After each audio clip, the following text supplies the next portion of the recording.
Hi, this is Ernie. I'm the guy who had $6 in his checking account to now having millions of dollars.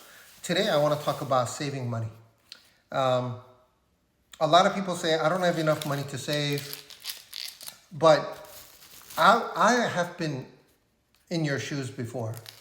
When I was scammed, I had $6 in my checking account. That's all I had left. And I had $15,000 in credit card debt. Sorry, I'm preparing corn at the moment. Um, and it's a matter of survival. What do I need to do? And I spoke to my friend's uncle who used to coach people how to manage their money. And he was like, you have to change your mindset. You have to treat this as a do or die, little game that you need to play, like Hunger Game or Squid Game, if you are into Squid Game series. And what he said was this, and I'll just give you this as an example. This corn, and which I ended up recording earlier, but the audio didn't come out right. But if I were to buy corn that has not been prepared, it's about 33 cents. But if I buy something that's prepared for something that's equivalent to $1.33 or $1.32, they're charging $2.50. So if you're not crazy about saving money and say, it's only $1 more, $1.20 more, why don't I just buy it so that I don't have to get my hands dirty? Then you just wasted $1.20 down the toilet. It's just as simple as that. And you say, I don't want to look cheap. I don't want to look like I don't have money. And you did not use your coupons.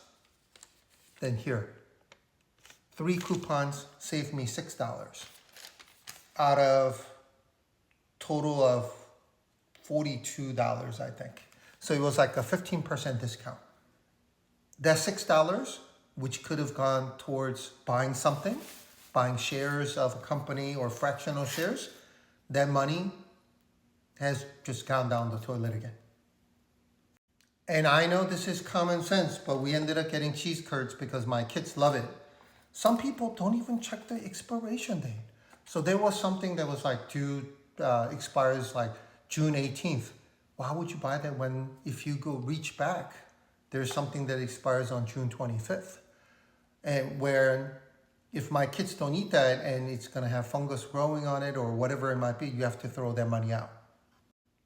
Anything and everything you do, if you treat this as a game or gamify it, there's so many ways you could save money, and it's just a matter of having that mentality.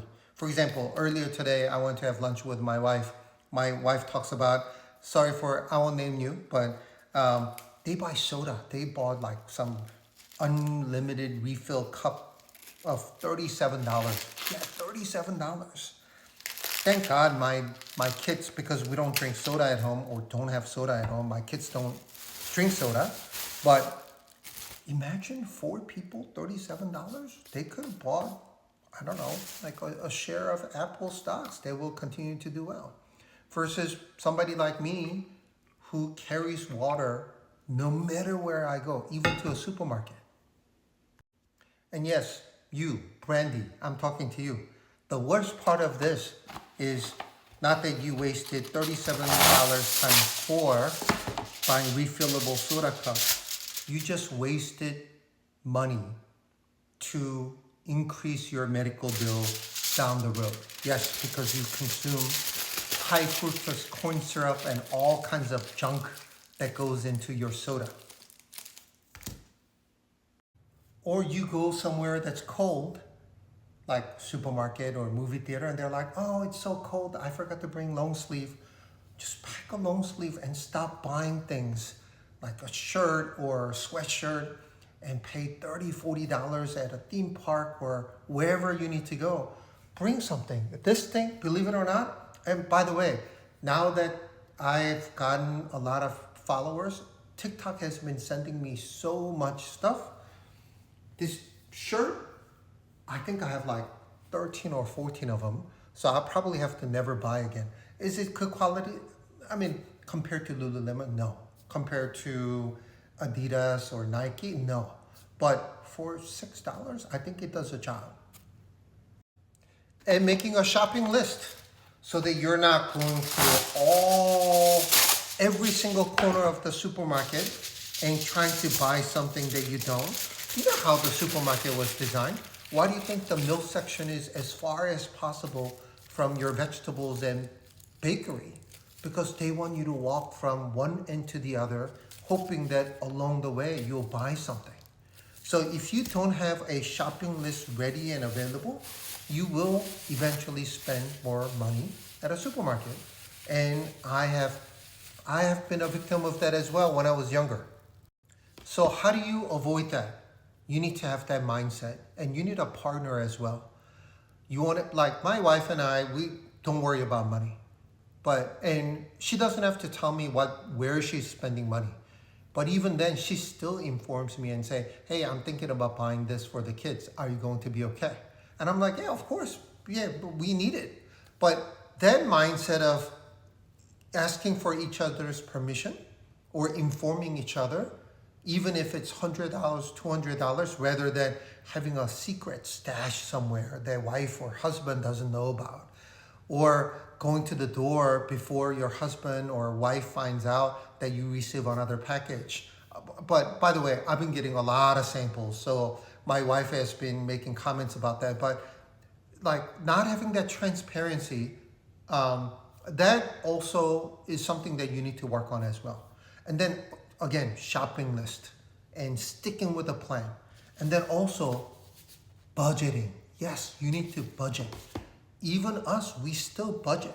We say, hey, do we need to start creating a vacation fund so that we're not using a credit card? Or, hey, there's an upcoming event where we need to spend. Hey, can we carve out a little bit of money and reduce spending on X, Y, and Z so that you'll be able to pay for it you could charge it to your credit card and get the sign-up bonus, but without incurring debt. That type of a mindset is something that you need to have if you want to save so that you'll be able to do what I do. And for those who have never watched what I do, go check out my videos under watch list called Leveraging Options. I make $1,600 in 2 minutes. I make $5,300 in 5 minutes in some of my videos. And on a weekly basis, I make somewhere between $60,000 to $70,000 selling options. But you cannot do this until you have enough money. And all of a sudden, for you to get hundreds or millions of dollars, that's just not going to happen unless you win a lottery.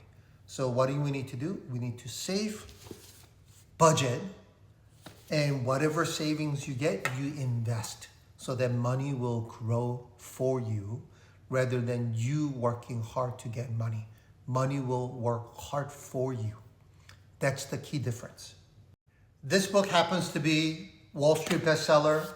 This is one of the books, similar books, not exactly the same, but this is, I read it a couple times, and this book teaches you how to get out of paycheck to paycheck life cycle, how to get out of debt, how to get, financial freedom like I have, so that you can actually enjoy life rather than be a slave to your 9-to-5 job. So key takeaway, don't be lazy. Find ways to save money. Make a list each time you go shopping. Don't buy brand name things because you're just paying for the brand, not necessarily for the quality. Budget so that you know exactly how much money you save. And this is something that wealthy people versus not wealthy people do. Wealthy people carve out money, savings, and investing first, and then they use the rest. People who are not wealthy, they spend first, and whatever is left, they invest. That's the difference. And in order to get out of that cycle, you need to start budgeting. And be smart about how you spend your money. Hopefully this video was useful. Hopefully you rethink about how you spend money and how you prioritize where the money goes. And don't forget to check out this book, especially at the library if it's available. Follow, repost, and like. And thank you for watching as always.